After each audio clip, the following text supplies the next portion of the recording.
Dear students, welcome to session 4 of chapter number 2, data representation. Students, this is the last topic of this chapter, that is various types of codings that we are using in our computer. So first of all, as we have initially discussed that when we were doing chapter number 1, so I have told you whatever input the computer used to give, the input device used to give to the computer, that input actually gets transformed into binary coding, and then only it goes to the respective unit of the computer. So what this binary coding is composed of means how actually everything gets converted in a binary form.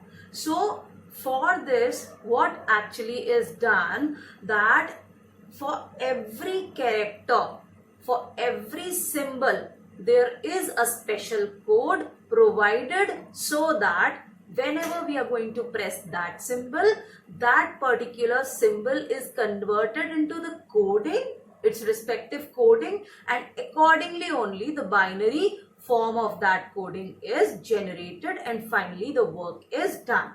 Okay, so we have over here three types of codings that that is there in our course, that is the ASCII coding, ISCII coding, and Unicodes. Okay, so first of all, taking them one by one, the ASCII coding first of all.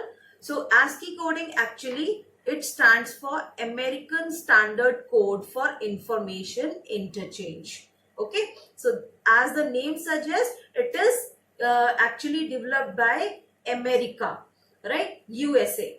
Okay, so this coding actually consists of 7 bits. Okay, that means every character, every symbol, okay, every number is actually converted in a 7-bit form.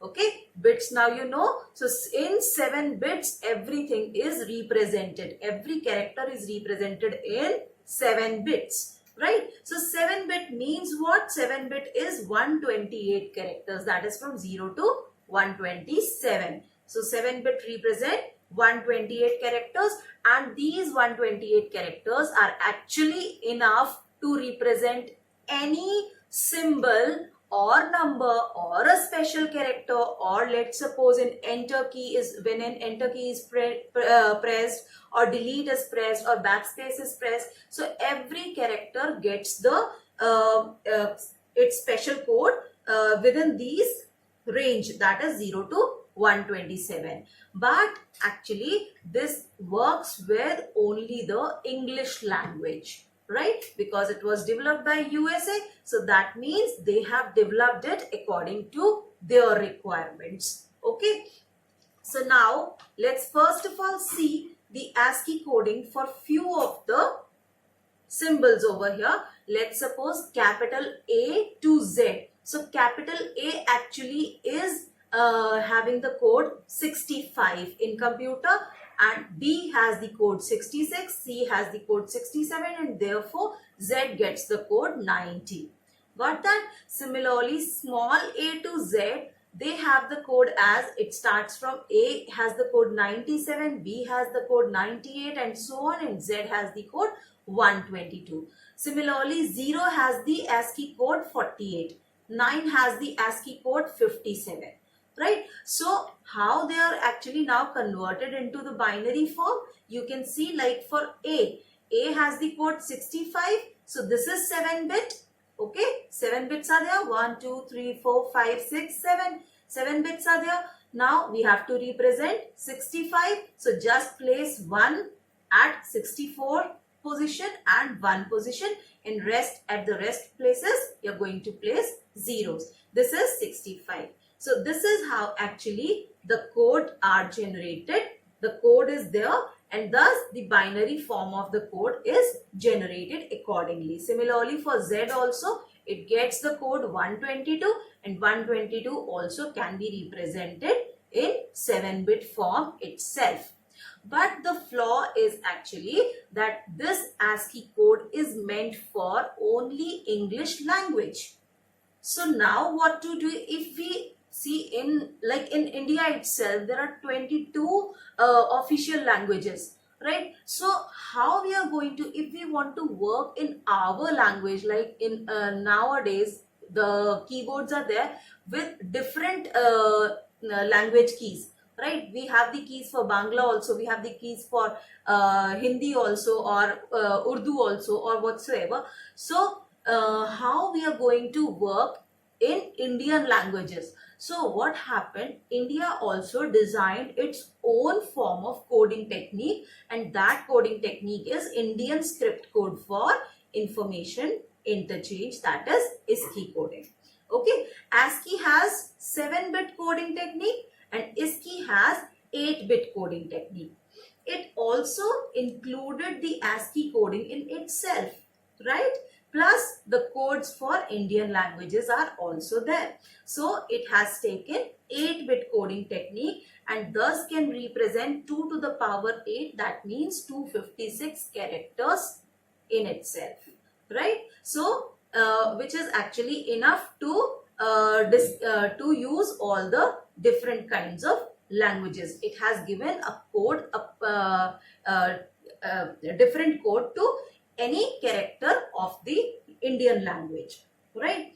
Next we come to Unicode. Unicode actually is universal coding. So India has resolved the problem and developed ISCI coding. Similarly, different countries, they also have resolved their problems by developing their coding technique. And finally, there are so many coding techniques in the world. But then the problem arises, like a single code is representing one letter in one symbol in one language and another symbol in another language. So how to resolve this problem? We have actually developed a single code for every language. Okay. Afterwards, what happened? A single code for each language is developed.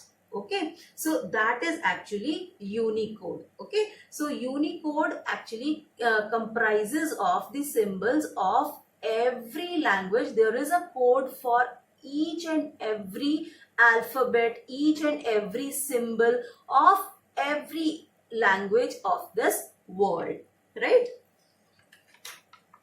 So we have here 3 kinds of Unicode system. So they are UTF-8, that is Unicode transformation format, 8-bit. It is using 8-bit. So that means 256 characters. That means 2 to the power 8 characters can be represented by UTF-8 coding technique. Then after some time, the expansion is done. UTF-16 came into existence. Here the coding is actually 2 to the power 16. So that means 65,536 characters can be represented by this coding, unicoding, right? And then afterwards came UTF-32, which is actually 2 to the power 32, or we can say 4 Arab 29 crore 49 lakh 67,296 characters can be represented with this method, with Unicode UTF-32 method. So that is actually enough for any symbol to be converted into a code. Each symbol is given a particular code and thus they can be represented in the computer. Okay, so it is enough for all the languages, all the symbols of all the languages, plus whatever emojis we are using. Everything now gets a coding in itself, and thus we can work in any language. So everybody actually can work with this Unicode system. So this is it. This is the end of this chapter. I'll meet you in the next chapter now. Thank you.